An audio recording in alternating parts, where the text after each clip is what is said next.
आज की कहानी है एक बेटी का पिता। एक पिता ने अपनी बेटी की सगाई करवाई। लड़का बड़े अच्छे घर से था तो पिता बहुत खुश हुए।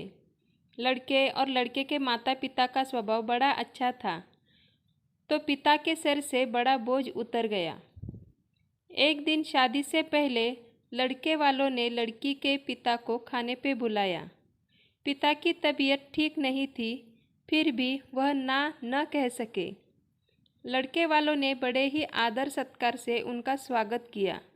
फिर लड़की के पिता के लिए चाय आई। शुगर की वजह से लड़की के पिता को चीनी वाली चाय से दूर रहने को कहा गया था, लेकिन लड़की के होने वाली ससुराल घर में थे तो चुप रहकर चाय हाथ में ले ली।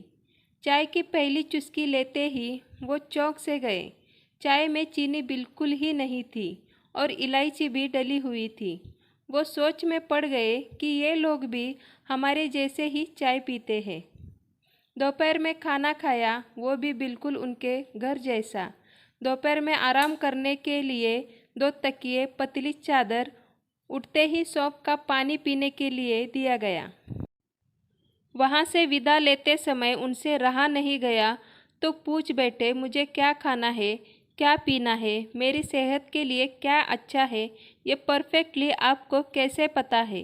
तो बेटी की सास ने धीरे से कहा कि कल रात को ही आपकी बेटी का फ़ोन आ गया था और उसने कहा कि मेरे पापा स्वभाव से बड़े सरल हैं, बोलेंगे कुछ नहीं, प्लीज़ अगर हो सके तो आप उनका ध्यान रखिएगा।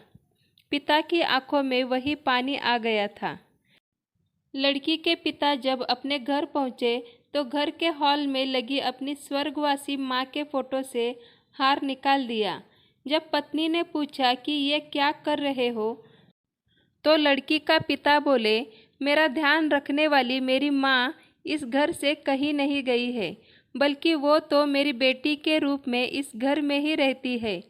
और फिर पिता की आंखों से आंसू झलक गए और वो फपक कर रो पड़े।